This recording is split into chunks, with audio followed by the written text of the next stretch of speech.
You spent years running a race that had no finish line, chasing shadows, chasing status, chasing a version of yourself that never felt quite whole. The world promised you that the next promotion, the next purchase, or the next thrill would finally fill the ache in your chest.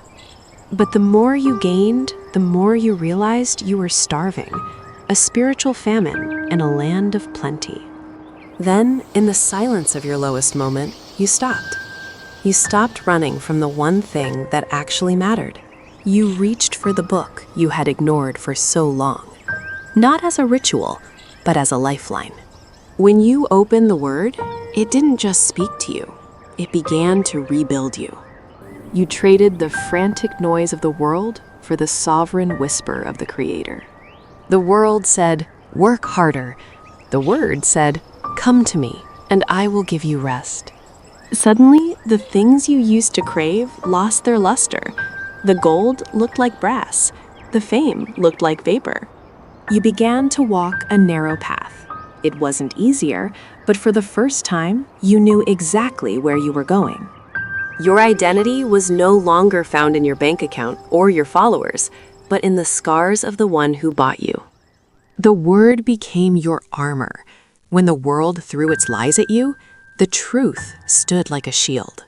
You stopped chasing success and started chasing faithfulness. You realized that being known by God is better than being known by millions. Every verse became a compass. Every promise became a foundation that the storms of life could not shake. You found a joy that wasn't dependent on your circumstances, a peace that surpassed all understanding. You stopped living for the temporary and started building for the eternal. The world is passing away, and its desires with it, but the word of the Lord stands forever. So keep chasing, but change your direction. Stop running after what fades and run toward what saves. The word is alive, it is powerful, and it is calling your name. Stop chasing the world. Start chasing the word. Your soul was made for this.